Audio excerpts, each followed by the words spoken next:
সালামু আলাইকুম প্রিয় শিক্ষার্থীরা।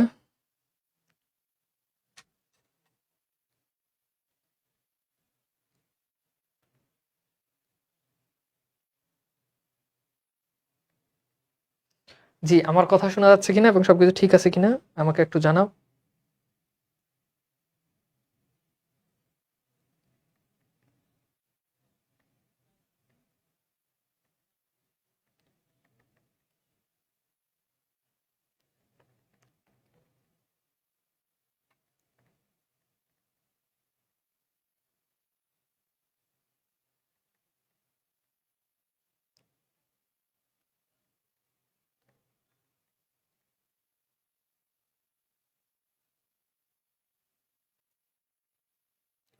ওকে, সো আমার কথা শোনা যাচ্ছে কিনা ভাইয়েরা আমাকে একটু জানাও তো প্লিজ।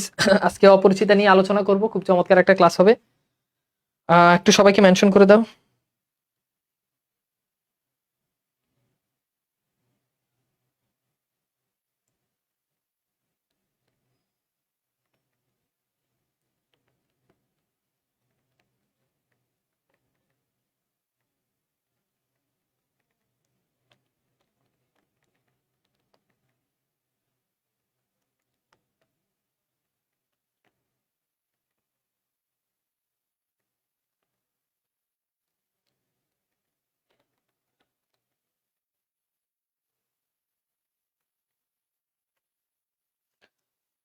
ঠিক আছে, ওকে।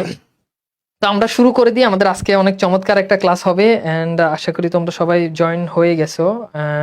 ওকে, আমি অনেকে দেখতে পাচ্ছি। একটু সবাই একটু কমেন্ট করে জানাও।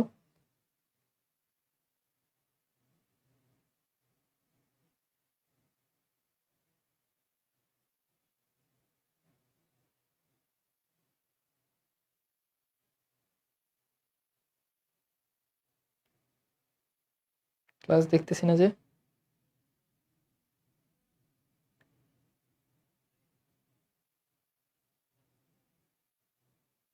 আশা করি তোমরা সবাই জয়েন হয়ে গেছো। ঠিক আছে, আমি কি বাংলা ভার্স 6.0 কোর্সে আছি?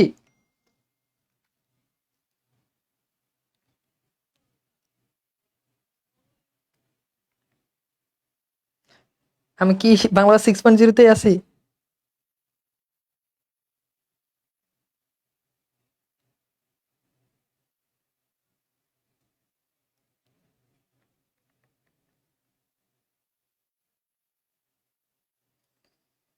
ওকে, ঠিক আছে। ওকে, ভেরি গুড।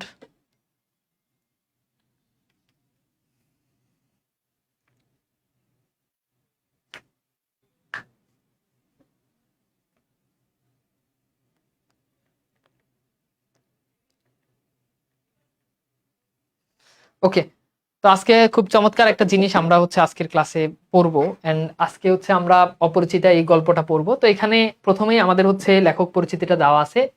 তো লেখক পরিচিতিটা তোমরা তোমাদের মতো করে একটু পড়ে নিও। আমরা লেখক পরিচিতিটা আমি আর আলোচনায় যাব না।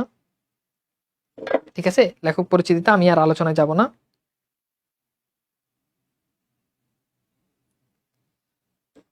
ঠিক আছে, ওকে। ওকে, তো চলো আমরা একটু দেখি। তো এখানে লেখকের যে রবীন্দ্রনাথ ঠাকুরের যে সাহিত্যকর্ম আছে এগুলো এখানে দেওয়া আছে। আমরা হচ্ছে এগুলো একটু পড়ে নিব, পাঠ পরিচিতি। এখান থেকে হচ্ছে আমাদের মূল আলোচনাটা আসলে স্টার্ট হবে। তো আমরা অপরিচিত গল্প নিয়ে একটু আলোচনা করি, তাহলে আমাদের জন্য বুঝতে সুবিধা হবে। তো প্রথমে আসো অপরিচিত গল্পের আসলে মূল থিমটা তোমাদেরকে একটু বলি। আমাদের অপরিচিত গল্পের নায়ক কে বলতো? নায়ক হচ্ছে, প্রথমেই আমি একটু বলে রাখি অপরিচিত গল্পের মূল বিষয়বস্তু কি। মূল বিষয়বস্তু হচ্ছে এখানে আসলে কবিতাটা, গল্পটা মূলত লেখা হয়েছে যে আমাদের যৌতুক প্রথাকে কেন্দ্র করে। হ্যাঁ, যৌতুক প্রথাকে কেন্দ্র করে আসলে লেখা হয়েছে। যৌতুক প্রথা কি প্রথা বলতো? যৌতুক প্রথা, ঠিক আছে, যৌতুক প্রথা। ওকে, যৌতুক প্রথা এটাকে নিয়ে লেখা হয়েছে। ওকে, তো যৌতুক প্রথা এটাকে নিয়েই হচ্ছে আমাদের এই গল্পটা লেখা হয়েছে। ওকে, তো আমরা একটু দেখি যে আমাদের মূল যে বিষয়বস্তু সেটা হচ্ছে আমাদের একজন নায়ক ছিল এবং সেই নায়কের নামটা হচ্ছে যে অনুপম। হ্যাঁ, অনুপম। ওকে, অনুপম। তো আমাদের যে অনুপম যে ক্যারেক্টারটা ছিল, তো অনুপম যে ক্যারেক্টারটা ছিল সে হচ্ছে খুবই কেমন স্বভাবের, একটু মেয়েলি স্বভাবের টাইপের ছিল আর কি। মানে পুরুষরা যেমন যে কোনো কিছুতে মতামত দিতে পারে বা যে কোনো, সে আসলে ওরকম ছিল না। তো আমাদের নায়িকা যে ছিল সে, তার নাম হচ্ছে কল্যাণী। সে প্রতিবাদী ছিল এবং প্রতিবাদী বাপের প্রতিবাদী কন্যা, এবং তার বাপের নাম ছিল শম্ভুনাথ। তো এই যে শম্ভুনাথ ছিল, এই শম্ভুনাথ মূলত কল্যাণীর কি ছিল, বাবা ছিল। তো অনুপমের আসলে অভিভাবক বলতে ছিল অনুপমের এক মামা, এবং অনুপমের মা ছিল কিন্তু আসলে অভিভাবক ছিল তার মামা। অনুপমের একটা বন্ধু ছিল, বন্ধুর নাম হচ্ছে হরিশ।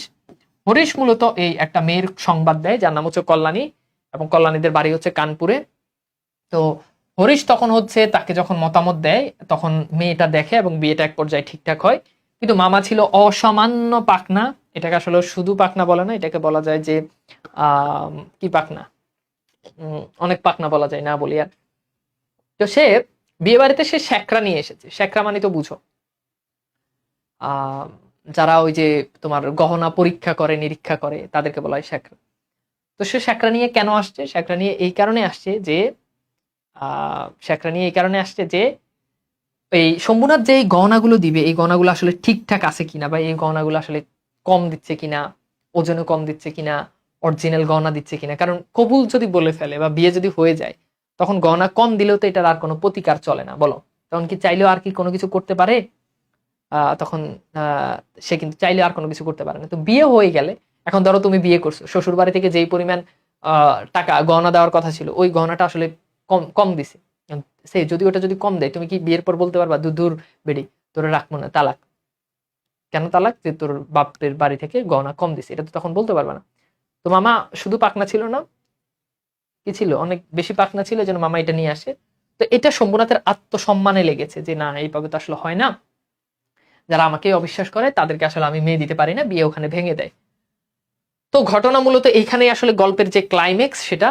এবং পরবর্তী যে ঘটনাটা দেখা যায়, একটা সময় গিয়ে অনুপম আবার কল্যাণীকে ফিল করে যে এই নারী মনে হয় যে অসম্ভব সুন্দর ছিল, এন্ড তার রূপের যেই বর্ণনা সেটা আমরা এখানে পেয়ে থাকি। তো যাই হোক, একটা সময় অনুপম তার মাকে নিয়ে কানপুরে যায়। বলে রাখি তোমাদেরকে যে কল্যাণীদের বাড়ি ছিল কানপুরে। কানপুরে যাওয়ার পর তখন কল্যাণী বাপকে কোন রকম রাজি করাইছে শম্ভুনাথকে, কিন্তু শম্ভুনাথ বলছে ঠিক আছে, আমার মেয়ে যদি বিয়ে করতে চায় আমার আপত্তি নাই। কিন্তু কল্যাণী আসলে তখন বলে যে আমি বিয়ে করব না। তখন সে মেয়ে শিক্ষায় ব্রত গ্রহণ করেছে। তখন সে এই বিয়ের চিন্তা মাথা থেকে বাদ দিয়ে সে মেয়েদেরকে শিখায়, নারীদেরকে শিখায়। এবং সে এটাকে বলেছে সে মাতৃ আজ্ঞা। তো এটা হচ্ছে আমাদের মূলত গল্পের যে মূল ঘটনা সংক্ষেপ, সেটা আমরা বলি। তো এখানে দেখা যায় যে মানে তৎকালীন সময় আসলে যৌতুকের যে প্রবণতা, এবং এইটা নিয়ে আসলে গল্পটা লেখা হয়েছে। একটা আত্মসম্মান বোধহীন একজন পুরুষ যে ছিল অনুপম, ঠিক আছে।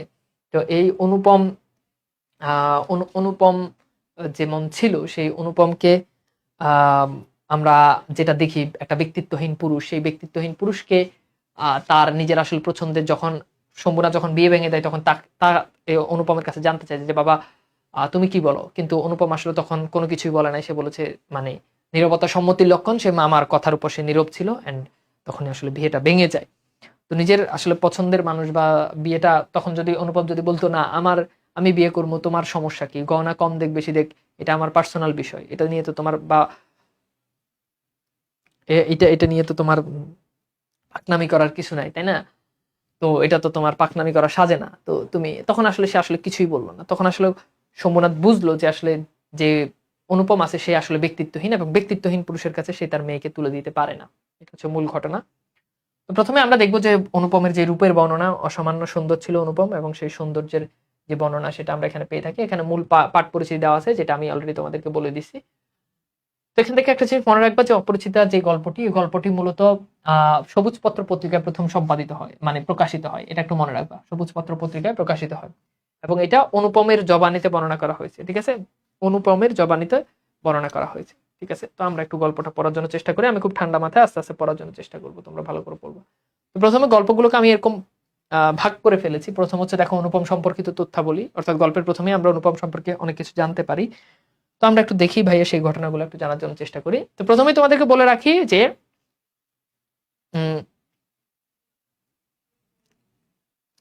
প্রথমেই তোমাদেরকে একটু বলে রাখি যে একটু আশপাশ হয়ে বসো, অনেক কথাবার্তা আসবে, একটু নিরিবিলি বসো, অনেক কথাবার্তা বলবো। মানুষজন থাকলে আসলে ভালো দেখাবে না। ভালো দেখাবে না বলতে তুমি মনোযোগ ধরে রাখতে পারবে না আর কি। জন্য পারলে একা একা একই বসো। আমরা আস্তে আস্তে শুরু করি।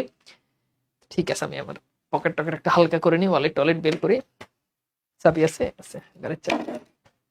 ঠিক আছে, আমরা পড়ি। হ্যাঁ হ্যাঁ, ঠিক আছে,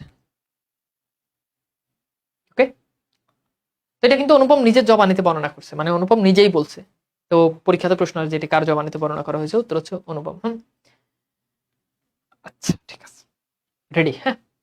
তো অনুপম বলতেছে, আজ আমার বয়স 27 মাত্র। এইখানে একটা ব্যাপার আছে। ব্যাপারটা হচ্ছে যখন অনুপম গল্পটা লিখতেছে, যখন অনুপম গল্পটা লিখতেছে, এ ভাইয়া কে আসো, এদিকে আসো, কই তোমরা? এই লেখাটা একটু জাপসা, এটা ক্লিয়ার করো, চেক করো নাই? গুরুত্বপূর্ণ ক্লাস, লেখা জাপসা করে রাখছো, দেখো আর একটু চেক।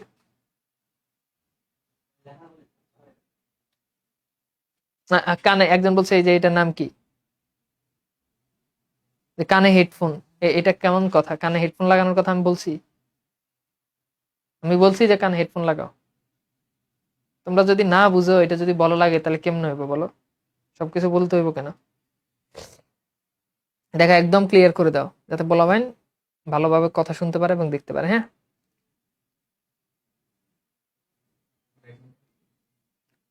এখানে তো আসলে পরে আসে। দাও, ক্লিয়ার হইলে হইব। হ্যাঁ, এখানে হ্যাঁ হ্যাঁ হ্যাঁ, এখন এখন একদম একদম ক্লিয়ার। ঠিক আছে ঠিক আছে, ওকে।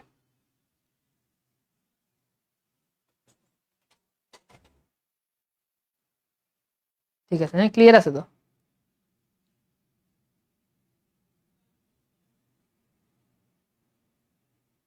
ঠিক আছে, ওকে।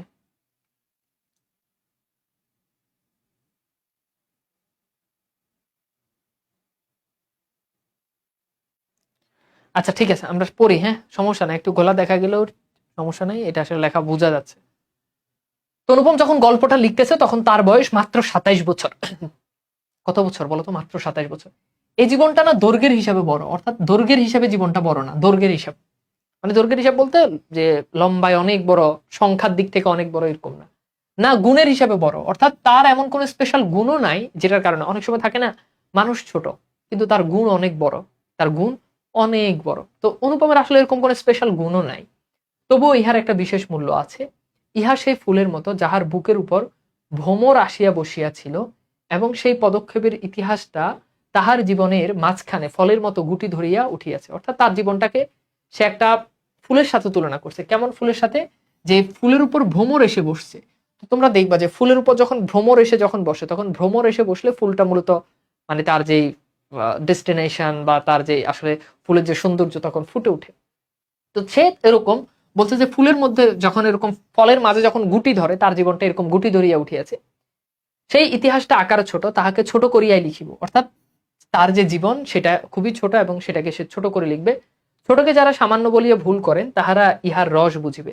কলেজে যতগুলো পরীক্ষা পাশ করিবার সব আমি চুকাই আসি। চুকাই আছে মানে কি? শেষ করেছি বা পাশ করেছি। অর্থাৎ অনুপমের কলেজে যতগুলো পরীক্ষা ছিল, অনুপম মোটামুটি সব পরীক্ষা শেষ করছে। ছেলেবেলা আমার সুন্দর চেহারা লইয়া পণ্ডিত মশাই আমাকে শিমুল ফুল ও মাকাল ফলের সহিত তুলনা করিয়া বিদ্রুপ করিবার সুযোগ পাইয়াছিলেন। তো অনুপম দেখতে আমার মতো অনেক সুন্দর ছিল। তো বেশি সুন্দর থাকার কারণে তখন বেশি সুন্দর থাকার কারণে তখন অনুপমকে কি করছে? অনুপমকে তার শিক্ষকরা একটা ফুলের সাথে তুলনা করতো, যেটা হচ্ছে শিমুল ফুল। এটা একটা ফলের সাথে তুলনা করতো, যেটা হচ্ছে মাকাল ফল। আচ্ছা, অনুপমকে কেন শিমুল ফুল বলতো? শিমুল ফুল হচ্ছে দেখতে খুবই সুন্দর কিন্তু ফুলের মধ্যে কোনো গন্ধ নাই। শিমুল ফুল হচ্ছে কি দেখতে খুবই সুন্দর কিন্তু ওই ফুলের মধ্যে আসলে কোনো গন্ধ নাই। এখন ফুলের মধ্যে যদি গন্ধ না থাকে, ওটা কি আসলে ফুল বলা যায়? না। এরপর দেখো যে মাকাল ফল। মাকাল ফল হচ্ছে এমন ফল যেটা দেখতে খুবই সুন্দর কিন্তু ভীষণ দুর্গন্ধ। তো অনুপম ছিল এরকম, যে দেখতে খুবই ফিটফাট কিন্তু ভিতরে অনেকগুলো মেয়ে দেখবা যে দেখতে খুবই ফিটফাট, দেখতে মনে হয় যে জান্নাত থেকে পালায় আসছে, কিন্তু তলে তলে এমন আকামের সাথে জড়িত যে ওই যে মাকাল ফলের মতো আর কি, যে দেখতে ফিটফাট। অনেক মেয়ে আছে না দেখতে ফিটফাট, মেয়েদের ক্ষেত্রে এটা বেশি হয়, আর ভেতরে সদরঘাট, তাই না? তো অনুপম ছিল এরকম, যে দেখতে খুবই সুন্দর ছিল কিন্তু তার আসলে কোনো গুণ ছিল না। হ্যাঁ, ওই যে বললাম সে একটু নির্বোধ টাইপের ছিল, সবসময় মামার পরিবারের কথার বাইরে সে কখনো যেতে পারতো না।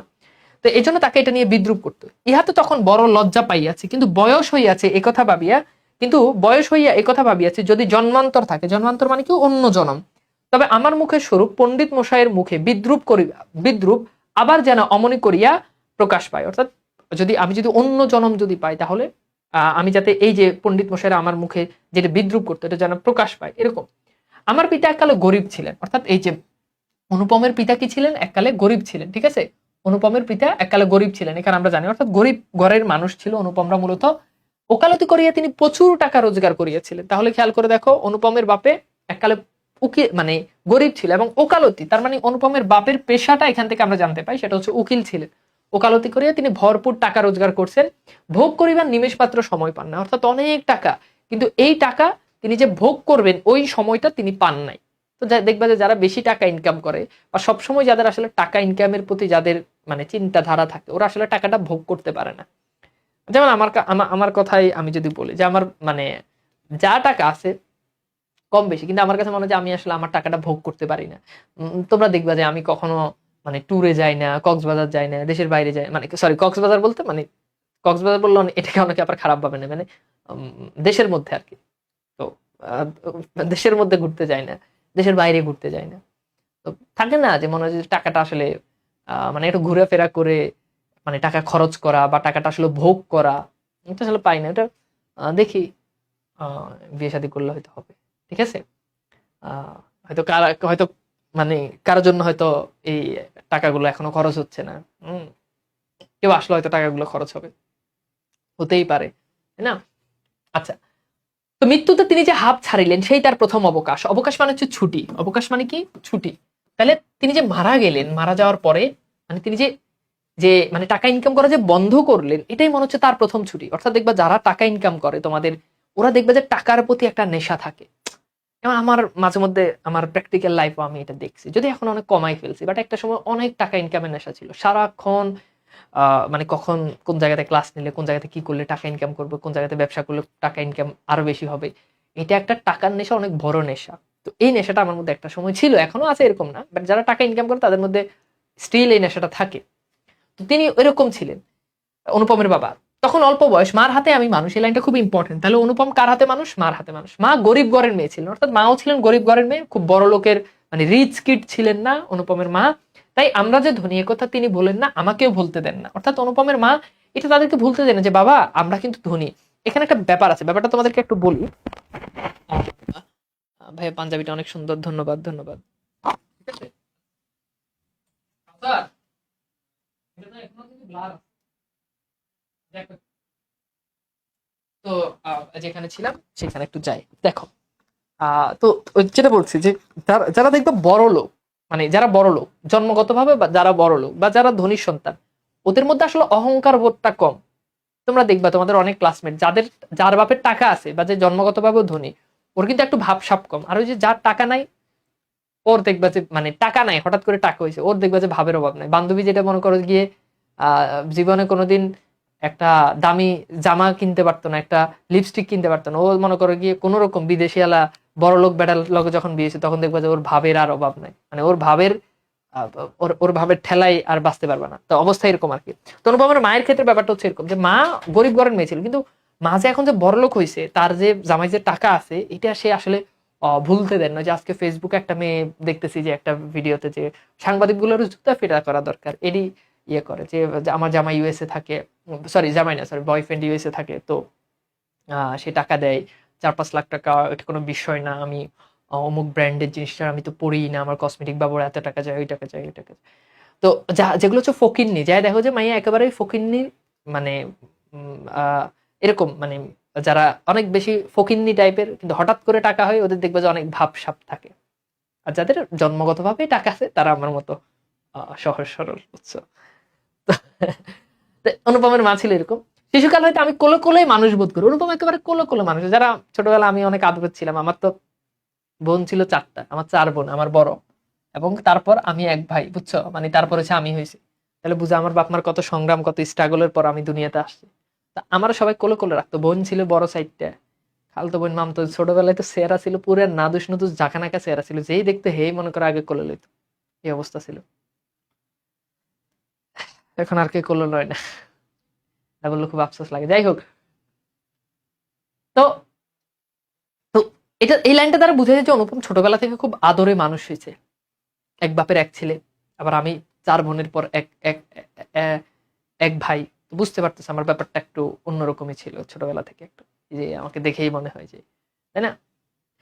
তো সেজন্য আমি আমি এখন পর্যন্ত পুরোপুরি মানুষ মানে বয়স হইলো না, ওই জন্য সে আসলে একটু ফ্যামিলিতে আসলে একটু ছোটই থেকে গেল। দেখবা যে যারা একটু ফ্যামিলিতে একটু বেশি আদরে থাকে, ওরা দেখবা যে ওরা বড় হইলেও বাপ মা মনে করে যে ও আসলে অনেক ছোট, যেটা আমার বাবা মা মনে করে আমি এখন অনেক ছোট। মানে সাহস করে যে আসলে বিয়ের কথা যে বলবো, বুঝছো, এটা আসলে বলতে পারি না। যে বলো যে তোর কাছে কে বিয়ে দিব, এই সেই, হুম, কে বিয়ে দিব, তোর এনে বিয়ের বয়স হয়েছে, তুই কিছু বুঝস। তো আমি তো আসলে লজ্জায় বলতে পারি না যে আসলে আহ, যাই হোক। তো আচ্ছা, এরপর আসে, এরপর দেখো আমরা একটু অনুপম সম্পর্কিত আরো অনেক ইনফরমেশন আছে। আজও আমাকে দেখিলে মনে হইবে আমি অন্নপূর্ণার কলে গজাননের ছোট ভাই। এই লাইনটা খুব ইম্পর্টেন্ট। অনুপম বলতেছে যে আমাকে দেখলে মনে হবে যে আমি হচ্ছে দেবী অন্নপূর্ণার কোলে গজাননের ছোট ভাই। গজাননের ছোট ভাইয়ের নাম কি? গজাননের ছোট ভাই হচ্ছে কার্তিক। তো কার্তিককে দেবী অন্নপূর্ণা সবসময় কোলে কোলে রাখতো। তো সে ওই উপমাটাই দিচ্ছে যে আমাকে দেখলে এখনো ওরকম ছোট মনে হয়, মনে হচ্ছে যে গজাননের বা গণেশের ছোট ভাই কার্তিক আমাকে দেখে তাই মনে হয়। আমার আসল অভিভাবক আমার মামা, অর্থাৎ এই যে যত নষ্টের মূল এই অনুপমের এই মামা হচ্ছে তার আসল অভিভাবক। তিনি আমার চেয়ে বড় জোর বছর 6 বড়। আহ অর্থাৎ অনুপমের যে মামা ছিল, মামা তার থেকে বড় জোর 6 বছর, অর্থাৎ বছর 6 বড়। মানে বুঝতেছো যে মামা ভাগিনার থেকে মাত্র 6 বছরের বড়। তোমাদের কারো কি এরকম আছে যে মামা বা খালা মানে বয়সে অনেকটা কাছাকাছি? এটা কখন হয়? এটা হয় হচ্ছে যখন দেখবে যে নানা মনে করো বুড়ো বয়স পর্যন্ত বাচ্চা কাচ্চা লইব, তখন দেখা যায় মামার বয়স আর ভাগিনের বয়স সেম, ভাগ্নির বয়স আর আহ, বঞ্জির বয়স সেম হয়ে যায়। তো অনুপমের নানা কি কামড়া করছে চিন্তা করো এবার। আহ, কিন্তু ফল্গুর বালির মতো, অর্থাৎ অনুপমের মামা বছর তার থেকে মাত্র 6 বছরের বড় ছিল অনুপমের থেকে, কিন্তু ফল্গুর বালির মতো। অর্থাৎ ফল্গু হচ্ছে ভারতের একটা নদী, গয়া অঞ্চলের একটা নদী, এটা হচ্ছে অন্তঃসলিলা নদী। এই নদীটা কেমন? এই নদীটা উপরে হচ্ছে এরকম বালির আস্তরণ, ঠিক আছে, উপরে বালির আস্তরণ, আর এই যে নিচে হচ্ছে পানি, বুঝছো? তো এই পানিটাকে বালিগুলো মনে হচ্ছে যে এরকম এরকম। আচ্ছা, আমি কি বেশি মানে বেশি বিনোদন দিয়ে ফেলতেছি নাকি রে বাবা? বেশি বিনোদন দিয়ে ফেলতেছি, তাহলে বিনোদন কমাই দিতে হবে। মানে বিনোদন দিতে দিতে পরে যায় দেখি যে এর কি কয় 22 মিনিট শেষ কেমনে কি। তো এই বিনোদন দিতে দিতে পরে দেখা যায় যে পড়ার দিকে মনোযোগ নাই, তাহলে আর কেমনে নেবো? আমার এরকম অনেক কিছু না যে ভাই আপনার ক্লাস করলে তো ভাই আমি আপনি কি বলতেছেন এটার দিকে আমি তো বই ধরতে পারি না, যে বইতে আপনি কি পড়াইতেছেন এটা তো ধরতেই পারি না, আমি তো আপনার কথা শুনেই আমার অবস্থা খারাপ হয়ে যায়, তাহলে সমস্যা আছে, ঠিক আছে? আচ্ছা, তো এখন এরপর এরপর আসো যে বড়জোর বছর 6 বড়, অর্থাৎ ওই যে ফল্গু নদীর পানিকে বালিগুলো এরকম, অর্থাৎ ভিতর দিয়ে পানি আর উপর দিয়ে বালি, তো বালিগুলো মনে হচ্ছে পানিকে এরকম জড়াই ধরে থাকে। তো অনুপমের মামাও ছিল এরকম, তার পরিবারটাকে কি করতো, তাদের পরিবারটাকে এরকম ধরে রাখতো। আমাদের সমস্ত সংসারে নিজের অন্তরের মধ্যে শুষিয়া লইয়াছেন, তাহাকে খুঁড়িয়া এখানকার এক গুন্ডুস রস পাইবার জো নাই। অর্থাৎ তাকে ছাড়া আমরা বলি না যে আমাকে ছাড়া এক ফোঁটা পানিও পাবি না, এরকম। অর্থাৎ তার মামাকে ছাড়া তাদের পরিবার আসলে কোনো কিছুই হয় না। এ কারণে কোনো কিছুর জন্য আমাকে কোনো ভাবনা ভাবিতে হয় না। অর্থাৎ এই যে সবকিছু মামাই করে দেয়, মামা তাদের পরিবারের সমস্ত যা কিছু আছে সব মামা করে দেয়, বাজার করা হইতে সবকিছু মামা করে দেয়। তো অনুপমকে আলাদা করে কোনো জিনিস আর ভাবা লাগে না, ঠিক আছে? অনুপমকে আলাদা করে আর কোনো জিনিস ভাবা লাগে না। এই যে তোমরা যে হাসতেছ, এত এত যে হাসির ইমোজি, আমি তো কমেন্টই দেখতেছি না, খালি এই যে মনেকে এখনকার ছেলেমেয়েরা তো ডিপ্রেস। তো আমার ক্লাস করে যদি হাসতে পারো, তো এটার জন্য তো আমার আলাদা টাকা দেওয়ার দরকার। আচ্ছা, টাকা না দাও, ঈদে তো অন্তত একটা পাঞ্জাবি তো গিফট করতে পারো, পারো না? এটা তো পারো। আমি বলছি না আমাকে পাঞ্জাবি দিতেই হবে, চাইলে দিতে পারো পাঞ্জাবি সাইজ 42, ঠিক আছে? কন্যার পিতা মাত্রই স্বীকার করিবেন আমি সৎপাত্র। এই যে ছেলেরা এটা ক্যাপশন দিতে পারো, ছবির ক্যাপশন, হ্যাঁ, যে কন্যার পিতা মাত্রই স্বীকার করিবেন আমি সৎপাত্র, বুঝছো? একটা ইউনিক ক্যাপশন, ছবি দিয়ে এটা দিয়ে দিবে। এটা আমি একবার দিছিলাম, দেওয়ার পরে এটা ব্যাপক ভাইরাল হয়েছে এই ক্যাপশন। এই ক্যাপশনের আসলে জনক আমি, লিখছে রবীন্দ্রনাথ, কিন্তু এটা ক্যাপশন হিসেবে প্রথম অ্যাপ্লাই করছি আমি ছবিতে। তো বলে যে আমাকে মানে মেয়ে তো স্বীকার করবে করবে, মেয়ের বাপেও করবে যে আমি ভালো ছেলে, সৎ পাত্র।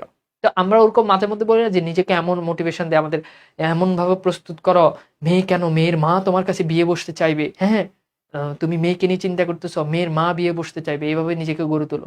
তো অনুপম এখানে বলতে যে আমি, মেয়ে তো স্বীকার করবে করবে, মেয়ের বাপও স্বীকার করবে আমি সৎ পাত্র। তামাকটুকু পর্যন্ত খাই না, আর এই যে তামাকটুকু পর্যন্ত খাই না, এই যে তামাক, মানে এখন ধরো তামাক তো, তখন তো তামাক এভেলেবেল সবাই খাইতো, এখন যেমন ছেলেরা সিগারেট খায়, খুব কমন সিগারেট খাওয়াটা, সিগারেট খেলে মনে করো যে ড্যাশিং, মানে পশ অনেক কিছু। তো তো এখন কোনো ছেলে যদি, ধরো আমি যদি এখন গর্ব করে বলি, গর্ব করে বলার কিছু নাই, তো আমি এমনিতেই খাই না, আমি কখনো সিগারেট খাই না, তার মানে কি? তো তার মানে এটা খুব ভালো বিষয়। তো এইখানে অনুপম ওইটাই বলছে, আমি তামাকটাও খাই না। ভালো মানুষ হওয়ার কোনো ঝঞ্ঝাট নাই, ঝঞ্ঝাট মানে হচ্ছে ঝামেলা আর কি, যে আমি ভালো মানুষ হওয়ার কোনো ঝঞ্ঝাট নাই। এখন দেখো, কেউ যদি তোমাকে যদি বলে, আমি কি কখনো ক্লাসে আলাদা করে নিজেকে ভালো মানুষ সাজাতে হয় বলো? না, কখনোই হয় না। কারণ তোমরা সবাই জানো আমি ভালো মানুষ, আর আমিও জানি যে আমি ভালো মানুষ। তাহলে ক্লাসে এসে আমাকে কি এক্সট্রা কখনো সাধু সাজতে হয়? আমি অনেক ভালো মানুষ এটা তোমাদেরকে বলা লাগে? আমি যে অনেক ভালো মানুষ এটা তো তোমরা জানোই, তাই না? তো এটাকে আমাকে আবার আলাদা করে তোমাদের কাছে এক্সপোজ করা লাগে? লাগে না ডেফিনেটলি। তো অনুপম ওইটাই বলতে যে আমি যে ভালো মানুষ এটা আমাকে আর বলা লাগে না, এটা সবাই জানে। তাই আমি নিতান্তই ভালো মানুষ। মাতার আদেশ মানিয়া চলিবার ক্ষমতা আমার আছে, বস্তুত না মানিবার ক্ষমতা আমার নাই। অর্থাৎ আমার মা যেটা বলবে ওইটা আমি শুনবো, আমার মা যেটা বলবে না ওটা আমি শুনবো না। অর্থাৎ মায়ের আদেশ সবসময় আমি মেনে চলি। অর্থাৎ এই এই বৈশিষ্ট্যটা আমার মধ্যে আছে। অর্থাৎ আমি ঘরের কথা সবসময় মেনে চলি, ঘরের বাহিরে আমার অভিভাবকদের কথার বাইরে আমি কখনো যাই না। অন্তপুরের শাসন, অন্তপুর মানে হচ্ছে ঘর, ঠিক আছে, ঘরের ভেতর। অর্থাৎ বলতে যে অন্তপুরের শাসনে, অর্থাৎ ঘরের ভেতরে যে শাসন, সেই ঘরের ভেতরে শাসনে চলিবার মতো করিয়াই আমি প্রস্তুত হইয়াছি। যদি কোনো কন্যা স্বয়ম্বরা হন, স্বয়ম্বরা মানে হচ্ছে এমন এমন এমন মেয়ে যে নিজের স্বামী নিজে নির্বাচন করতে পারে, মানে নিজের ভাতার যে নিজে ধরে, সহজ বাংলা বললে আর কি। স্বামী নির্বাচন করে যে, নির্বাচন, ঠিক আছে, অর্থাৎ নির্বাচন করে যে বলতে এমন নারী, যদি কেউ এমন হন যে নিজের স্বামী নিজে সিলেক্ট করবে, ঠিক আছে, নিজের স্বামী, এখানে আবার ওই যে প্রেম না যে প্রেম করে বিয়ে করবো ওটা বোঝায়, মানে নিজের স্বামী নিজে সিলেক্ট করবে যে এই ছেলেকে আমার পছন্দ হয়েছে, এ ভালো ছেলে, বা এর সাথে বিয়ে দিতে পারো। তো এরকম যদি কোনো মেয়ে নিজের স্বামী নিজে নির্বাচন করতে পারেন, তাহলে এই সুলক্ষণটা স্মরণ করিবেন। কোন সুলক্ষণ? যে আমি তামাক খাই না, আমি মাতার আদেশ মেনে চলি, ইত্যাদি ইত্যাদি, আমি অনেক ভালো মানুষ, ঠিক আছে। তো এটাই এখানে আসলে সে বলেছে। এরপর দেখো, এরপর বলছে যে বিবাহ সম্পর্ক অনুপমের মামার মতামত। এখানে আমরা এই সেক্টরটা জানবো। তো বলছে অনেক বড় ঘর হইতে আমার জন্য সম্বন্ধ আসিয়াছিল। তো অনেক বড় ঘর থেকে আমার জন্য মানে ইয়ে আসছে। এটা মেয়েদের কমন ডায়লগ, যে তুমি জানো যে আমার জন্য কত বড় জায়গা থেকে, কত বড় ঘর থেকে আমার আমার জন্য সম্বন্ধ আসছে। হ্যাঁ, মানে ছেলেরা যখন প্রেম করে, প্রেম করলে মাইয়া পোলারে প্যারা দিয়া, মানে পোলার জীবন অর্ধেক খাইয়ে দেয়, যে আমার তাড়াতাড়ি বিয়ে করতে হইব, হ্যাঁ আমার বিসিএস ক্যাডার আসতেছে, ডাক্তার আসতেছে, ইঞ্জিনিয়ার আসতেছে, আর তুমি কি আহ তুমি কি করতেছো, হ্যাঁ তুমি কি করতেছো, তুমি তাড়াতাড়ি বিয়ে করো, তুমি তাড়াতাড়ি ইয়ে করো। তো পোলা যখন কোনো কিছু যখন করতে পারে না, ওকে ফাইন, তাহলে তুমি তোমার মতো থাকা, আমি আমার মতো থাকি, বিচ্ছেদ। তো এরপর দেখবা যে এই মাইয়া যখন এই প্যারা দিয়ে যখন চলে যায়, তারপর দেখবা যে 2 বছর পর তুমি খোঁজ নিয়ে দেখবে যে মাইয়ার আর বিয়ে হইতেছে, মানে মাইয়ার এখনো বিয়ে হয় না। তুমি তো তাজ্জব হয়ে যাবা যে কিরে তুই আমরা এত পেইন দিলি, এখন তোর বিয়ে হইতেছে না। ওই যখন রিলেশনে থাকে তখন ওর লেগে বড় বড় সম্বন্ধ আসে, এবং এটা খুব গর্ব করে সে পোলার বলে। কিন্তু যখন বিচ্ছেদ যখন হয়ে যায়, পোলার যখন প্যারা দিয়ে যখন পোলার জীবন অর্ধেক শেষ করে দেয়, তখন দেখবা যে আর ওর কিন্তু বিয়ে হইতেছে না। এটা একদম জীবনমুখী ঘটনা, তোমাদের যদি কারো কমন পড়ে, মানে তার মানে এই না যে আমার কমন পড়ছে, আমি আশেপাশের মানুষদের থেকে এটা শিখছি। তো তো অনুপম এখানে গর্ব করে বলতে যে আমার আসলে বিয়ের নিয়ে আমার অনেক বড় বড় ঘর থেকে আমার জন্য সম্বন্ধ আসছে, কিন্তু মামা যিনি পৃথিবীতে ভাগ্য দেবতার প্রধান এজেন্ট, ভাগ্য দেবতার প্রধান এজেন্ট মানে কি? অর্থাৎ যার ইশারা ছাড়া ভাগ্য পরিবর্তন হয় না, অর্থাৎ আমার মামার ইচ্ছা ছাড়া আমার কখনো ভাগ্য পরিবর্তন হবে না, এটা বলছি। বিবাহ সম্বন্ধে তার একটা বিশেষ মত ছিল, অর্থাৎ মামা বিবাহ নিয়ে তার একটা বিশেষ মত ছিল। সে মতটা কি?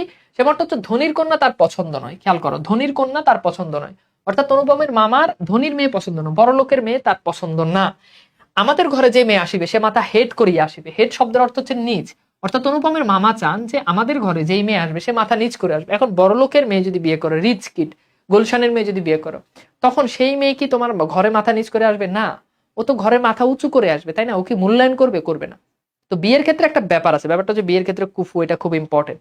হ্যাঁ, তো কুফুটা ইম্পর্টেন্ট। ইসলামে একটা বিধান আছে, সেটা হচ্ছে কুফু, যে তুমি তোমরা যারা জানো কিনা, অনেকে হয়তো জানো না, যে যে তুমি যেই যেই স্টেজে আসো ওই স্টেজ থেকে ওই কাছাকাছি স্টেজে মেয়ে বিয়ে করতে হবে। এখন তুমি হচ্ছে আদার ব্যাপারে, তুমি যদি ওই যে বাংলা সিনেমার চৌধুরী গ্রুপ অফ ইন্ডাস্ট্রিজের মেয়ে, মালিকের মেয়ে যদি বিয়ে করতে যাও, তাহলে হবে না, সংসার টিকবে না, ঠিক আছে।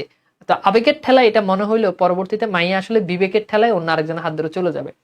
তো এখানে অনুপমের মামা ওই জিনিসটাই চান, যে গরিবের মেয়ে বিয়ে করবো, মাথা নিচ করে আসবে, আসতে বইতে ওর কথা শোনাবো, কিছু করবো না। তিনি চান, অথচ টাকার প্রতি আসক্তি তার অস্থিমজ্জায় জড়িত। অর্থাৎ একদিকে বড়লোকের কন্যা তার পছন্দ না, কারণ বড়লোকের কন্যা মাথা নিচ করে আসবে না। আরেকদিকে তিনি টাকাও চান, এমন বেয়াই চান যার টাকা থাকবে। দেখো, তিনি এমন বেয়াই চান যার টাকা থাকবে, অথচ টাকা দিয়ে, যার টাকা নাই অথচ টাকা দিতে কসুর করবেন না, মানে ভুল করবেন না। এমন বেয়াই চান যার টাকা নাই, ফাইন, ওকে ফাইন, তার কোনো টাকা নাই, কারণ টাকা থাকলে তো তার অনেক ভাব থাকবে, যার টাকা নাই ফকিন্নি, ওর তো ভাব থাকবে না। কিন্তু এমন ব্যয় চান যে আবার টাকা দিতেও ভুল করবে না, তার মানে তিনি দুইটাই চান, টাকাও থাকবে না আবার টাকা দিতেও ভুল করবে না, এটাই চান। যাই হোক, শোষণ করা চলিবে, অথচ বাড়িতে আসলে, অর্থাৎ অনুপমদের বাড়িতে যদি কখনো ব্যয় আসে, তখন অনুপমের মামা গুড়গুড়ির পরিবর্তে বাদা হুকায় তামাক দিলে নালিশ খাটবে না। অর্থাৎ ব্যয় যদি আসে, ব্যয় আসলে ব্যয়কে গুড়গুড়ি দিবে না। গুড়গুড়ি হচ্ছে একটু পশ টাইপ জিনিস, একটু দেখবে ওই যে আমাদের ওই যে অনেক সিনেমা টিনেমাতে দেখবে এরকম কালো একটা ডান্ডার মতো থাকে, ওইটাকে এরকম টানে, ওগুলো অনেক দাম, এগুলো একটা 3-4 হাজার টাকা, অনেক দাম এগুলা। তো এমনি আবার দেখবে যে অনেক সময় অনেক মানে ছেলেরা আছে একটু ভাব নেওয়ার জন্য খায়, আবার দেখবে যে অনেকে আছে আবার ফেসবুকে ছবি ছবি দেয়, স্পেশালি সুইমিং পুলে গিয়ে এরকম ছবি তুলে হচ্ছে দেয়, বুঝছো? তো এটা একটু মানে একটু পশ টাইপের জিনিস আর কি, একটু দামি জিনিস। তো ব্যয় যদি কখনো আসে, তখন তো আসলে গুড়গুড়ি বলতে এত, এখন যেগুলো এটাকে সম্ভবত ভেব বলে, আর তখন ওইগুলোকে অ্যাকচুয়ালি গুড়গুড়ি বলতো আর কি। তো ব্যয় যদি কখনো আসে, ব্যয়কে গুড়গুড়ি দিবে না, ব্যয়কে বাদাহুকার মধ্যে তামাক দিবে। বাদাহুকাই তামাক মানে কি? বাদাহুকাই তামাক মানে হচ্ছে যে নারিকেলের যে খোলসটা আছে না, ওইটার ভিতরে তখন তামাক দিয়ে এরকম দেখতে হয় টানতা।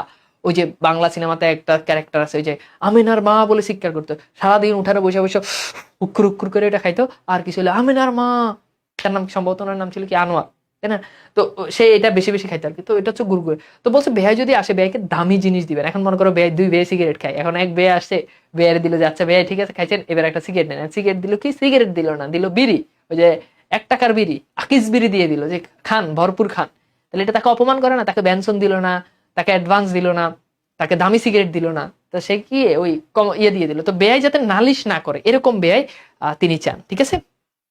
এরকম ব্যয় তিনি চান। ওকে, তাহলে ব্যয় সম্পর্কে তার এটা হচ্ছে অভিমত। তো আমরা একটু লেভেল 1-এ কোশ্চেন সলভ করি। এখানে কোশ্চেনটা হচ্ছে অনুপম কার হাতে মানুষ? দেখো, অনুপম কার হাতে মানুষ? অস্থিমজ্জা মানে হচ্ছে হাড়ে হাড়ে বুঝায় আর কি, বুঝছো? অস্থিমজ্জা মানে হাড়ে হাড়ে। মামা কি বিয়ে করেন নাই? না, মামা আসলে বিয়ে করেন নাই। এখানে মামার বউ সংক্রান্ত বা মামার বিয়ে সংক্রান্ত কোনো আলোচনাই আমাদের এখানে আসে নাই। বুঝছো, গরিবের মেয়ে বিয়ে করলে কিন্তু ঝামেলা আছে। সরি, বড় লোকের মেয়ে। হম অবশ্য এখন বড় লোকের মাইয়াও খারাপ হয়, মানে গরিবের মাইয়াও খারাপ হয়, এটা আসলে আলাদা করে বাছ বিচার করা যায় না আর কি। হুম আচ্ছা, তাহলে বলো তো কার হাতে মানুষ? উত্তর হচ্ছে মার হাতে মানুষ। হ্যাঁ, অনুপমের মা কেমন ঘরের মেয়ে বলো তো?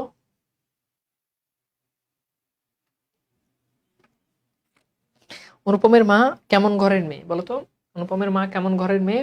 উত্তর হচ্ছে মা গরিব ঘরের মেয়ে। ওকে, কাকে দেখলে অন্নপূর্ণার কোলে গজাননের ছোট ভাই বলে মনে হবে বলো তো? কাকে দেখলে? তাহলে উত্তর হচ্ছে অনুপমকে দেখলে, তাই না? অনুপমকে দেখলে মনে হবে যে সে অন্নপূর্ণার কোলে গজাননের ছোট ভাই। কাকে দেখলে মনে? এরপর দেখো, কন্যার পিতা মাত্র কি স্বীকার করবেন বলো তো? কি স্বীকার করবেন? গল্পকথক খুবই সুদর্শন, গল্পকথক খুবই বিনয়ী। এরপর ছিল যে গল্পকথক একজন সুনাগরিক, গল্পকথক একজন সৎপাত্র।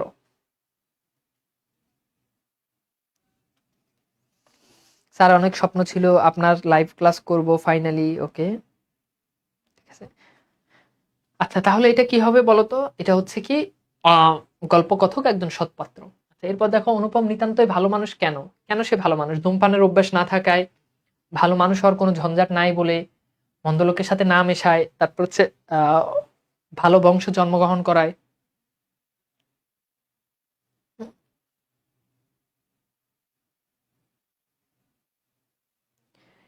তাহলে কি হবে বলো তো?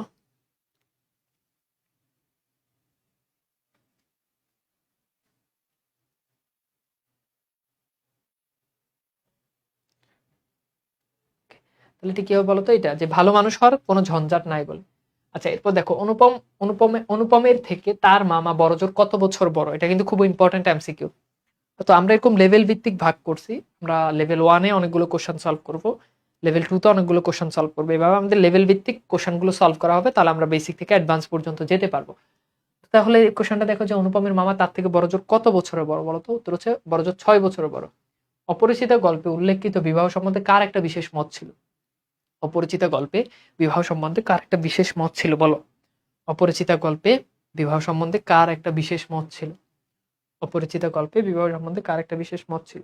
তাহলে কার একটা বিশেষ মত ছিল বলো তো? উত্তর হচ্ছে মামার একটা বিশেষ মত ছিল। হ্যাঁ, আচ্ছা, এবার দেখো আমরা একটু দেখি কিভাবে কন্যার সন্ধান পাওয়া গেল। হুম সেটা আমরা একটু দেখি। তো দেখো, আমার বন্ধু হরিশ কানপুরে কাজ করে, লাইনটা খুব ইম্পর্টেন্ট। তাহলে অনুপমের বন্ধুর নাম কি? হরিশ। এবং হরিশ কোথায় কাজ করে? কানপুরে কাজ করে। সে ছুটিতে কলিকাতা আসিয়া, অর্থাৎ সে কানপুর থেকে সে কলকাতা আসে, কলকাতা বলতে বোঝানো হচ্ছে বর্তমান কলকাতা, কলকাতা আসিয়া আমার মন উতলা করিয়ে দিল, একদম তার মন উতলা করে দিল। কিভাবে উতলা করলো? ও হে, সে বললো ও হে, মেয়ে যদি বলো একটি খা ডট ডট, বুঝছো, মেয়ে আছে। ডট ডট মানে কি? শব্দটা হচ্ছে খাসা। এখন আক্ষরিক অর্থে খাসা মেয়ে বলতে অ্যাকচুয়ালি কি বুঝাই, মানে খাসা মেয়ে বলতে কিভাবে তোমাদেরকে বুঝাই? খাসা মেয়ে বলতে বুঝাই এমন মেয়ে যেই মেয়ের আম, যেই মেয়ের কোনো অংশে কোনো কিছুতে কোনো কম নাই, মানে ভরপুর আছে, বুঝছো, সবকিছুতে। এটাকে বলা অ্যাকচুয়ালি খাসা আর কি। মানে সহজ কথা আরো সুন্দর করে বললে পারফেক্ট, মানে যে একদম পারফেক্ট, কোনো কিছুতে কোনো কমতি নেই। কিছুদিন পূর্বে এমএ পাশ করিয়েছি, তাহলে এখানে একটা গুরুত্বপূর্ণ এমসিকিউ আসতে পারে যে অনুপম কি পাশ করেছে? উত্তর হচ্ছে কিছুদিন পূর্বে সে মাত্র এমএ পাশ করেছে। সামনে যতদূর পর্যন্ত দৃষ্টি চলে শুধু দুদু করিতেছে, পরীক্ষা নাই, উমেদারি নাই। অর্থাৎ তার তো এখন এমএ পরীক্ষা শেষ, তার আর কোনো পরীক্ষা নাই। উমেদারি মানে হচ্ছে চাকরির, মানে চাকরির জন্য দন্না দেওয়া। অনেক সময় ওই যে পরীক্ষা শেষ হলে আমরা ফাইল নিয়ে বিভিন্ন অফিসে ঘোরাঘুরি করা, চাকরির জন্য পড়াশোনা করা, তো তার তো এটা চিন্তা নাই, এই জন্য আর কি। চাকরি নাই, নিজের বিষয় দেখবার চিন্তা নাই, শিক্ষা নাই, ইচ্ছাও নাই, থাকিবার মধ্যে ভেতরে আছেন মা। তাহলে ভেতরে আছেন কে? মা, এবং বাইরে আছেন মামা। অর্থাৎ ভিতরে আর বাইরে শুধু মা আর মামা ছাড়া আসলে তার কেউ নেই এই অবকাশের মরুভূমির মধ্যে। আচ্ছা খেয়াল করে দেখো, অবকাশের মরুভূমি মানে কি? অবকাশের মরুভূমি হচ্ছে আনন্দহীন প্রচুর সময়। অর্থাৎ আমাদের যখন পরীক্ষা টরীক্ষা যখন হয়ে যায় তখন দেখবা যে আমাদের অনেক হাতে অনেক সময় থাকে, তাই না? তো এরকম বলতে যে এরকম অলস সময় পার করতেছি, আনন্দহীন এরকম সময়ের মধ্যে আমার হৃদয় তখন বিশ্বব্যাপী নারী রূপে মরিচিকা দেখিতেছিল। অর্থাৎ দেখবা যে ছেলেদের ক্ষেত্রে এটা নিশ্চয়ই কমন পড়বে হোপফুলি, যে যখন দেখবা যে কোনো কাম থাকে না, খুব অলস সময় যায়, একেবারেই কোনো কাম কাজ নাই, মনে করো পরীক্ষা শেষ, সবকিছু শেষ, এখন হাতে কোনো কাম কাজ নাই, তখন এই যে অনুপমের মতো অবস্থায় বিশ্বব্যাপী নারী রূপে মরিচিকা দেখতেছে, তখন ছেলেদের মাথার ভিতরে খালি মেয়ে মেয়ে মেয়ে ঘুরে, যে ইস পরীক্ষার হলে ওই মেয়েটার দেখলাম, আজকে রিলসে এই মেয়েটার দেখলাম, আজকে অমুক বান্ধবীর দেখলাম, এটা আমার ক্রাশ। তখন মেয়েদের নিয়ে ছেলেদের মাথার মধ্যে ব্যাপক চিন্তা ভাবনা হয়, এবং এই চিন্তা ভাবনা থেকে তখন হচ্ছে যে শয়তান আসলে ভর করে তাদের উপরে, প্রত্যেকটা ছেলের উপরে শয়তান ভর করে। এই জন্য একা থাকতে এটাকে নিষেধ করা হয়। হ্যাঁ, আমি জানি না মেয়েদের ক্ষেত্রে কি, বাট ছেলেদের ক্ষেত্রে, মেয়েদের ক্ষেত্রেও ডেফিনেটলি একই, তবে ছেলেদের ক্ষেত্রে জিনিসটা বেশি কাজ করে, যে একা থাকতে নিষেধ করা হয়। কারণ একা থাকলে ওই শয়তান তোমার মধ্যে নানা জল্পনা কল্পনা ইয়ে করে দিবে, বুঝছো। মনে করো যারে তুমি জীবনে দেখাও নাই, যারা খালি ফোনে দেখছো, তারে নিয়ে তোমার ভিতরে এমন এমন চিন্তার মানে জাগাই দিবে শয়তান, যে তুমি মনে করো গিয়ে স্বাভাবিক থেকে তুমি অস্বাভাবিক হয়ে যাবে। কথা বুঝতে পারছো? তো ঘটনা আসলে কিন্তু এইটাই হচ্ছে। তো যেহেতু সময় নাই, আকাম্য সময়, দেখবা যে যাদের লাইফে বেশি মেয়ের প্রভাব যারা বেশি, মনে করো অনেকগুলো গার্লফ্রেন্ড আছে, অনেকগুলো মেয়ের সাথে চ্যাটিং করে, অনেকগুলো বান্ধবী আছে, ওরা হচ্ছে মানে অথর্ব, ওরা হচ্ছে তোমার খুব অর্বাচীন টাইপের, যাদের হাতে অনেক সময়। তো হাতে সময় থাকলেই তো এগুলো মাথায় আসে। তো অনুপমের ক্ষেত্রে সেই জিনিসটা হয়েছে, এই জন্য বলতেছে আকাশে তার দৃষ্টি, যখন সে আকাশে তাকায়, ওই যে বললাম না, যখন অনেক বেশি অবসর টাইম থাকবে তখন মনে হচ্ছে চারদিকে তাকাইলে মনে হচ্ছে নারী, ঘুমাইতে যাবে মনে হচ্ছে পাশে কোন নারী শুয়ে আছে, ঘুম থেকে উঠবা মনে হচ্ছে কোন নারী তোমাকে উঠাই দিতেছে। সবসময় তুমি খালি চিন্তা করবা, ঘুম থেকে যখন উঠবা তখন তুমি কল্পনা করতে লাগবা যে কোনো এক নারী তোমাকে ঘুম থেকে মানে কিভাবে উঠে দিতেছে সেই দৃশ্যটা না বলি, বাট তোমাকে উঠে দিতেছে, এটা তোমার মাথার ভিতরে তখন ক্যাচ করবে। এটা হচ্ছে কখন, যখন অনেক বেশি অবসর সময় থাকে, তখন সেটা বলছে যে আকাশে তার দৃষ্টি। আমি যখন আকাশের দিকে তাকাই তখন মনে হচ্ছে তার দৃষ্টি দেখতে পাই, বাতাসে তার নিঃশ্বাস, যখন শোঁ শোঁ শোঁ করে যখন বাতাস বয়ে যায়, তখন মনে হচ্ছে যে আমার কানের গোড়ায়, কানের কাছে কোনো নারী নিঃশ্বাস নিচ্ছে। এখন মানে রবীন্দ্রনাথের তুমি মানে চিন্তা শক্তি, এই যে এই যে তুলনা, এটা তুমি অপ্রার্থিব। আমরা সাধারণত কি বলি যে মানে দেখতে সুন্দর, সেই অস্থির জোস। রবীন্দ্রনাথ এমন একটা তুলনা দিল যে বাতাসের শব্দের সাথে আমি নারীর নিঃশ্বাস পাই। এখন মানে ছেলেরা জাস্ট চিন্তা করো, তুমি যদি তোমার কানের কাছে এসে কোনো মেয়ে যদি নিঃশ্বাস নেয়, তুমি তো মানে ওইখানেই শেষ, ফিদা তুমি, মানে তুমি শুয়ে মানে পড়ে যাবে তুমি। ব্যাপারটা এরকম না? আর তুমি যারা পছন্দ করো, সে যদি তোমার কানের কাছে যদি নিঃশ্বাস নেয়, শেষ শেষ, মানে এটা অন্য লেভেলের তুলনা।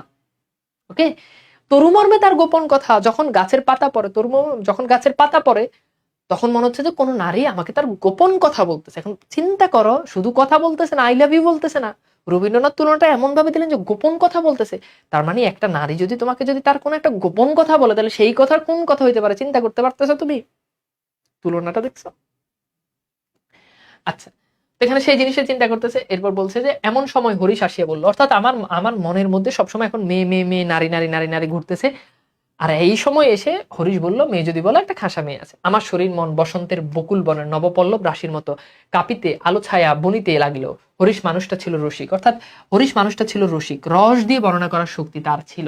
অর্থাৎ কিছু মানুষ দেখবা যে মানে ঘটনা যদি হয় একটুক, ওইটারে মনে করে তেল দিয়ে মশলা দিয়ে এটারে এমন ভাবে রিপ্রেজেন্ট করবে, মানে অস্থির জোস, ঠিক আছে। তো এরকম একটা সাহিত্যে একটা ইয়ে আছে, তোমরা ওইটা সাহিত্যে এরকম না বলি, আমি ওই উপন্যাসটার কাহিনী বলতে গেলে অনেক সময় চলে যাবে আর কি। তো ঘটনাটাও ওরকম আর কি, যে দুই রাজা, তো দুই রাজার মধ্যে এক রাজা মানে রাজার মেয়েকে পছন্দ করে। তো রাজার মেয়ে আবার যেটা করলো, রাজার মেয়ে ওই রাজার মেয়ের কাছে ওই আরেক রাজা, মনে করো দুই রাজা, একজন রাজা আরেকজন রাজা, দুই রাজা, আর এটা হচ্ছে রাজার মেয়ে, 3 নাম্বারটা হচ্ছে রাজার মেয়ে। তো এই রাজা রাজার মেয়েকে পছন্দ করে, ঠিক আছে। তো এই রাজা আসলে কিন্তু রাজার মেয়ের নামই জানে না। তো এই রাজার আবার যেই বউ, ওই বউ মানে বউ বলতে তার এক্স, তো তার এক্স এর যেই বান্ধবী, সে তার বান্ধবীকে পাঠায়। বান্ধবী এসে এই মেয়েকে বলে, অর্থাৎ রাজার মেয়েকে বলে যে এই রাজা তো সুন্দর না, অমুক একটা রাজা আছে, এই রাজা দেখতে ভীষণ সুন্দর, তুমি এই রাজাকে। তো এখন কি করে, একটা মানে তেল মশলা দিয়ে এমন ভাবে বলে, রাজার মেয়ে কি করে, এই রাজার প্রেমে পড়ে যায়, কিন্তু আসলে সে কিন্তু দেখেই নেই। তো এরকম দেখবে অনেক মানুষ আছে যে খুব রস দিয়ে কথা বলে। তোমাদের আশেপাশে অনেক বন্ধু আছে যাদের দেখবে যে যাদের ছাড়া আসলে মানে আড্ডাই জমে না, এরকম মানুষ আছে। তো হরিশ ছিল এরকম। আর আমার মন ছিল তৃষ্ণার্ত। এখানে দেখছো কি লাইনটা বলছে, মানে হোয়াট এ লাইন, যে আমার মন ছিল তৃষ্ণার্ত। অর্থাৎ ধরো তোমার অনেক বেশি পানির পিপাসা, তৃষ্ণার্ত দ্যাট মিন্স কি পানির পিপাসা। ধরো তোমার অনেক বেশি, অনেক সময় মানে এখন তুমি এটা ভালো তুমি এটা ভালো বুঝতে পারবে, ইফতারের আগে খুব পানি খেতে মন চায় না। এখন ধরো আমি তোমার সামনে দিয়ে গিয়ে এরকম পানির একটা বোতল, ফ্রিজের পানির, নর্মাল পানির একটা বোতল নাড়াইতেছি, তোমার কি মন চাইবে, এটা নিয়ে ধম করে খাই ফেলাই, এরকম মনে চাইবে। তো অনুপম বলতে যে আমার মনে তো এমনি নারী নারী নারী নারী করতেছে, আর এদিকে হরিশ আমারে রস কষ দিয়া এমন ভাবে এক নারীর ঘটনা আমার সামনে তুলে ধরতেছে, আমি তো আর থাকতে পারতেছি না। মানে তৃষ্ণার্ত মানে তো বুঝতেছে, এটা কিন্তু ওই তৃষ্ণা না, পানির তৃষ্ণা না, এটা হচ্ছে প্রেমের তৃষ্ণা, প্রেমের তৃষ্ণা, বুঝছো। আমি হরিশকে বলিলাম, একবার মামার কাছে কথাটি পড়িয়ে দেখো। হরিশ আসর জমাইতে অদ্বিতীয়। তাহলে এখান থেকে বুঝতে পারলাম যে হরিশ কি জমাইতে অদ্বিতীয়, আসর জমাইতে অদ্বিতীয়। কিছু কিছু মানুষ আছে যে হরিশ কিছু কিছু মানুষ আছে যে আসর জমাইতে খুব ভালো জানে। ওই যে বললাম না, কিছু মানুষ আছে তাদের সাথে আসলে আসর জমাই না, তাই সর্বত্র তার খাতির। মামাও তাকে পাইলে ছাড়তে চান না, কথাটা বৈঠকে উঠলো। অর্থাৎ মামা তো যারা দেখবে যারা অনেক বেশি রসিক মানুষ, তাদেরকে মানুষজন পাইলে আর ছাড়তে চান না। আমিও এরকম আর কি, বুঝছো, একটু বেশি রসিক মানুষ। আমি আসলে যেমন আজকের ক্লাসটা আমি কিন্তু আসলে বন্দি পাঠশালা থেকে নেওয়ার কথা ছিল না। আমি আসছি এলিফেন্ট রোডে, আমার একটা কাজ ছিল, আমি কাজ ছেড়ে বাসার দিকে চলে যাচ্ছি গাড়ি নিয়ে। হঠাৎ করে এয়ার ভাই কল দিল যে আমাকে আজকে আসতেই হবে, আজকে নাকি খেলা আছে রাতে, মানে খেলা বলতে ক্রিকেট খেলা আমাদের ইয়েতে। তা আমি ছাড়া জমবে না, আমাকে আসতেই হলো, বুঝছো। এই হচ্ছে ঘটনা আর কি। তো যাই হোক, নিজের প্রশংসা নিজে করার জন্য দুঃখিত। তো এরপর বলছে তাই সর্বত্র তাহার খাতির, মানে মামাও তাকে পাইলে ছাড়তে চায় না, যেমন করে আসলে আমাকে পাইলে তোমাদের অন্যান্য ভাইয়েরা ছাড়তে চায় না, এরকম মামাও ওই হরিশকে পাইলে ছাড়তে চায় না, কারণ হরিশ খুব মজা দেয়, এই জন্য আর কি, খুব ভরপুর ভাল লাগে তার কথা। মেয়ের যে মেয়ের বাপের খবরটাই তার কাছে গুরুতর, মানে মামা অন্য কোনো ঘটনা শুনতে চায় না, খালি মেয়ের বাপের কি আছে না আছে, কতটুকু সম্পত্তি আছে, কি আছে না আছে, এটি নিয়ে ব্যস্ত। বাপের অবস্থা তিনি যেমনটা চান তেমনই, এককালে ইহাদের বংশে, অর্থাৎ বাপের অবস্থা যেমন টাকা পয়সা ধন দৌলত যা যা যান ওরকমই আছে, এককালে ইহাদের বংশে লক্ষ্মীর মঙ্গল ঘট ভরা ছিল। লক্ষ্মীর মঙ্গল ঘট বলতে ধনের দেবী হচ্ছে, ধন দৌলত ঐশ্বর্যের দেবী হচ্ছে লক্ষ্মী। অর্থাৎ এককালে লক্ষ্মীর মঙ্গল ঘট বলতে অনেক বেশি ধন সম্পদ ছিল অনুপমদের, তাহা এখন শূন্য বলিলেই হয়। কিন্তু এখন আসলে কল্যাণীদের, এখন আসলে কল্যাণীদের অত সম্পদ নাই, অত কিছু নাই, অথচ তলায় সামান্য কিছু বাকি আছে। দেশে বংশ মর্যাদা রাখিয়ে চলা সহজ বলিয়া ইনি পশ্চিমে গিয়ে বাস করেন। অর্থাৎ শম্ভুনাথ এখন পশ্চিমে গিয়ে বাস করে, পশ্চিম বলতে বোঝানো আছে কানপুর, তাহলে শম্ভুনাথ এখন কানপুরে গিয়ে বাস করে, সেখানে গরিব গৃহস্থের মতোই থাকেন, একটি মেয়ে ছাড়া তার আর নেই, সুতরাং তার পশ্চাতে লক্ষ্মীর মঙ্গল ঘরটি একেবারে উপর করিয়ে দিতে দ্বিধা হইবে না। অর্থাৎ বলতে তার যেহেতু মেয়ে একটা, তার যত ধন সম্পদ আছে সব ধন সম্পদ ওই মেয়ের পিছনে খরচ করবে। এখন যার মেয়ে মনে করো 5টা, সে চিন্তা করবো কি যে ঠিক আছে আমার কাছে 5 লাখ টাকা আছে, বড় মায়ের বিয়েতে 1 লাখ, ছোট মায়ের বিয়েতে 1 লাখ, মাঝে মায়ের বিয়েতে 1 লাখ, সেজ মেয়ের বিয়েতে 1 লাখ, সে এরকম চিন্তা করবে না। আর যার মনে করো মেয়ে আছে একটা, সে কি করবে, লাগা সব টাকা ঢাল মায়ের বিয়েতে, মাইয়াই তো একটা, এরকম না ব্যাপারটা। তো এরকম দেখবা যে অনেকে বিয়ে করাইতে গেলে এক মাইয়ে যায় এর টার্গেট করে, কারণ এক মাইয়ে বিয়ে করলে কি ও মাইয়ের বাপের জায়গা সম্পদ সব এর নামে আইবো, আবার টাকা পয়সা যা আছে বাপে সব দিয়ে দিব। এটা অনেকে কি করে, এক মাইয়ে বিয়ে করতে যায়। এক মাইয়ে বিয়ে করলে কিন্তু ঝামেলা আছে, এক মাইয়ে ভালো হয় না, বুঝছো। অধিকাংশ ক্ষেত্রে তোমরা আবার যারা এক মেয়ে আছে তারা আবার রেগে যাবা, বাট আমি দুঃখিত, অধিকাংশ ক্ষেত্রে আসলে ঘটনা এটাই হয়। হ্যাঁ, আচ্ছা, তো ওরকমটাই চান, এই জন্য মামা আসলে খুশি হয়েছেন আর কি। এসব ভালো কথা, কিন্তু মেয়ের বয়স যে 15, অর্থাৎ মেয়ের বয়স তো 15 হয়ে গেল, হায় আল্লাহ। এই কথা শুনিয়ে মামার মন ভার হইলো, ভার বলতে মনটা একটু খারাপ হয়ে গেল, মন ভার মানে কি, মন একটু খারাপ হয়ে গেল, মেয়ের বয়স 15, এটা কোনো কথা। আহ মেয়ের বয়স যে 15 হয়ে গেল,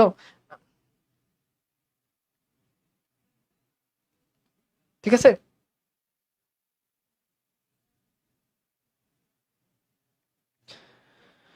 আচ্ছা, তো যেটা বলছি যে মেয়ের বয়স 15, এটা শুনে আমার মন খারাপ খারাপ হইলো। এখন খারাপ হইলো কেন বলতো? যে মেয়ের বয়স কম এই জন্য না, তখন 15 বছর মানে অনেক বয়স, যে মেয়ের তো বয়স হয়ে গেছে বিয়ে করতে গেলে। বিয়ে করতে যখন যায়, তখন বিয়ে করতে গেলে মেয়ের বয়স যদি একটু বেশি হয়ে যায়, ওই মেয়ের তো স্বাভাবিক কেউ পছন্দ করে না। তখন মেয়ের বয়স 15 মানে তো অনেক বছর, বুঝছো? তার মানে তখন 15 বছরের মেয়ে, এখন তোমাদের অনেকের বয়স কত? তোমাদের অলরেডি অনেকের বয়স যে 18। তোমাদের বয়সে তখনকার সময় 18 বছর বয়সে মেয়েরা মনে করে গিয়ে বাচ্চা কাচ্চা, এক একজনের 3-4টা 5-6টা করেও বাচ্চা কাচ্চা আছে, এরকম হয়ে যেত। অনেকে দাদা মানে নানি নাতি নানি দাদিও হয়ে যেত, বুঝছো? তো বুঝতেছো যে সেই সময় কিন্তু বিয়ে হইতো তোমার 7 বছর বা 6 বছর থেকে আসলে বিয়েটা কিন্তু স্টার্ট হইতো। তো 15 বছর শুনে মেয়ের বয়স মামার মন ভার হয়ে গেছে। আর এখনকার মেয়েরা, মাইয়ের বয়স হয়ে গেছে 30 প্লাস, মাইয়া কয় যে আমি নিজের পায়ে দাঁড়ায় বিয়ে করবো। নিজের পায়ে দাঁড়াইতে দাঁড়াইতে বিয়ে করার জন্য যা যা দরকার সবকিছু শেষ। তো এরকম কিন্তু অনেক মেয়ের ক্ষেত্রে হয়। তো বিয়ের যে স্ট্যান্ডার্ড বয়স, ওই বয়সটা আসলে ফলো করতে হবে, বিয়ের বয়সে বিয়ে করতে হবে। এত পড়াশোনা করার দরকার নাই যে যেই পড়াশোনা করতে করতে বয়স হয়ে যাবে, বয়স হইতে হইতে বিয়ের বয়সই পার হয়ে যাবে, তাই না? তো এখন ওই নারীবাদী যারা চিন্তা ভাবনা করে, তাদের সেই সব মেয়েদের ভিতরে এটা আছে। বয়স হয়ে যাব 30-এর উপরে, বয়স হয়ে যাব 35-40, তো বলো যে নিজের পায়ে দাঁড়াবো। বললাম না যে নিজের পায়ে দাঁড়াইতে দাঁড়াইতে অনেক কিছু শেষ। তো বংশে তো কোনো দোষ নাই, অর্থাৎ মেয়ের বয়স এত কেন হয়ে গেল? তো বংশে তো কোনো দোষ নাই, অর্থাৎ বংশে দোষ থাকলে, একটু খারাপ বংশে বা বংশে কোনো প্রবলেম থাকলে সেই মেয়ের একটু দেরিতে বিয়ে হয়, কিন্তু এই মেয়ের তো বংশে কোনো দোষ নাই, তাহলে কেন এমনটা হলো? বাপ কোথাও মেয়ের যোগ্য বর খুঁজিয়া পান না, অর্থাৎ এই যে মেয়ের যে বিয়ে হইলো, বিয়ে দেরিতে হওয়ার একটা কারণ আছে। কারণটা হচ্ছে কি, যে বাপ কোথাও মেয়ের যোগ্য বর, অর্থাৎ এমন বর যেই বর, ওই যোগ্য বরটা কখনো খুঁজে পান না। একে তো বরের হাটে মহার্ঘ, মহার্ঘ মানে হচ্ছে মূল্যবান। মহার্ঘ শব্দের অর্থ কি? হ্যাঁ, মূল্যবান, মহামূল্যবান, ঠিক আছে। অর্থাৎ বলতেছে একে তো বরের হাটে মহার্ঘ, অর্থাৎ বরের হাটে তো তখন তো ছেলেই পাওয়া যায় না। এই যে তোমরা ছেলেরা আছো না, তোমাদের সোনালী অতীত তো সেই সময় হারাই গেছে, তোমাদের তো লজ্জা করা উচিত। আগে এই যে দেখো, সেই সময় বর ছেলে পাওয়াই যেত না, বরের হাটে মহার্ঘ, ছেলে পাওয়াই যেত না, ছেলে ধৈর্য এনে ছেলেরা আর যৌতুক দিয়ে বিয়ে করতে। আর তোরা ছেলেরা এখন মায়ের পিছে পিছে ঘুরোস, মায়ে তো করে দাম দেয় না, এটা কিছু হইলো? আর তখন ডাইকে আইনে আইনে কি করতো, ডাইকে আইনে আইনে বিয়ে দিত, বিয়েতে দিতে পকেট ভরাই দিত, বুঝছো? বাড়ি দিত, গাড়ি দিত, হ্যাঁ, আসবাবপত্র দিত, অনেক কিছু দিত। তোমাদের লজ্জা হওয়া উচিত, বুঝছো? হ্যাঁ, হ্যাঁ, গাড়ি নিয়ে আসছি, যাইতে পারবেন। হ্যাঁ, যাবো, আমি ক্লাস শেষ করে যাবো। কাউরে রেখে যান, আমার গাড়িতে যাইতে পারবে, ঠিক আছে? তো এই কয়টা 20 মিনিট, বুঝছো? তো ছেলেরা, তোমাদেরকে ঘুরে দাঁড়াতে হবে, তোমাদের কি করতে হবে? ঘুরে দাঁড়াতে হবে। তারপর ধনুক ভাঙা পণ, মানে খালি পোলাই তো পাওয়া যায় না, পোলা তো পাওয়া যায় না, ঘটনা এখানেই শেষ না, ঠিক আছে? বুঝছো? তারপর কি ধনুক ভাঙা পণ? ধনুক ভাঙা পণ মানে কি? এই মহার্ঘ মানে কি? মানে ছেলে, একদিকে তো ছেলে পাওয়া যাইতো না, মানে ছেলের সংকট বা ছেলে পাওয়াই মহামূল্যবান। আরেকদিকে ধনুক ভাঙা পণ, আরেকদিকে হচ্ছে কি, খালি পোলা পাইলে তো হয় না, পোলার আবার পকেট ভরে দিতে হয়। পোলার যদি এখন যৌতুক অনেক কম, এখন তো অ্যাকচুয়ালি যৌতুক নাই, এখন যৌতুকটা অন্য পর্যায়ে চলে গেছে, ডিজিটাল যৌতুক হয়ে গেছে। ডিজিটাল যৌতুক কেমন? ডিজিটাল যৌতুকটা হচ্ছে এরকম যে আহ আমাদের কোনো কিছু চাওয়ার নাই, আমরা কি এত ছোট লোক নাকি যে আপনাদের থেকে আমরা যৌতুক চাম? আমাদের কোনো কিছু চাওয়ার না, আমাদের খালি মেয়েটা হইলে হইব, আর ওই আপনার মেয়ে থাকবে। বাসায় যদি কিছু দিতে চান দিবেন, আপনার মেয়েই তো ভোগ করবে। একটা ফ্রিজ দিতে পারেন, সামনে গরমকাল, ঠান্ডা পানি করব, হ্যাঁ।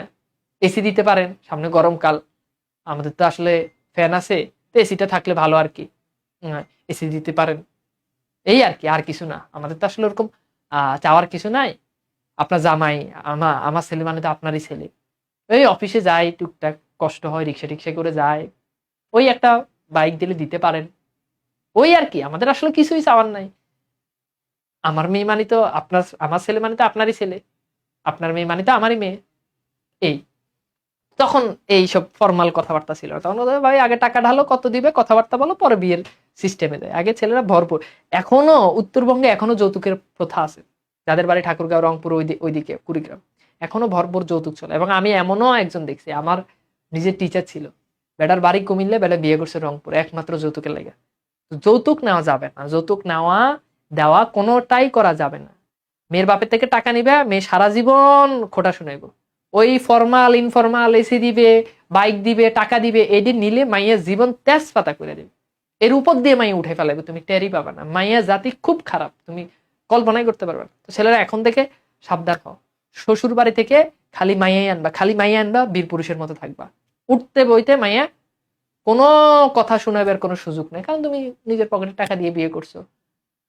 আর ওই যে বাপের বাড়ি থেকে আনবা, আস্তে জুতা দিয়ে গালের মধ্যে বাড়ি মারবো মাইয়া, যাইতে গালের মধ্যে আবার জুতা দিয়ে বাড়ি মারবো। খালি জুতা না, ঝাড়ু দিয়ে বাইরেবো বাপের ওই মায়ের বাড়ি থেকে টাকা নিলে, বুঝছো? কাজে বাপ কেবলই সবুর করতেছে, যে বাপ তো সবুর করতেছে যে ঠিক আছে ভালো ছেলে খুঁজে পাবো, সমস্যা নাই, কিন্তু মেয়ের বয়স তো সবুর করতেছে না। যাই হোক, হরিশের সরস রসনার গুণ আছে, মামার মন নরম হইলো, অর্থাৎ মেয়ের বয়স একটু বেশি হইলো, হরিশ একটু তেল মালিশ করে কথাবার্তা বললো, মশলা টসলা দিয়ে মামার মন ভালো হয়ে গেল। বিবাহের ভূমিকা অংশটা নির্বিঘ্নে সমাধা হয়ে গেল। নির্বিঘ্নে মানে হচ্ছে বাধা বিপত্তি ছাড়া, কোনো বাধা বিপত্তি ছাড়াই কি হয়ে গেল, যে সমাধা হয়ে গেল। আমরা চলো লেভেল 2 তে কোশ্চেন সলভ করি। অনুপমের বন্ধুর নাম কি বলো তো? বলো, অনুপমের বন্ধুর নাম কি? অনুপমের বন্ধুর নাম কি বলো?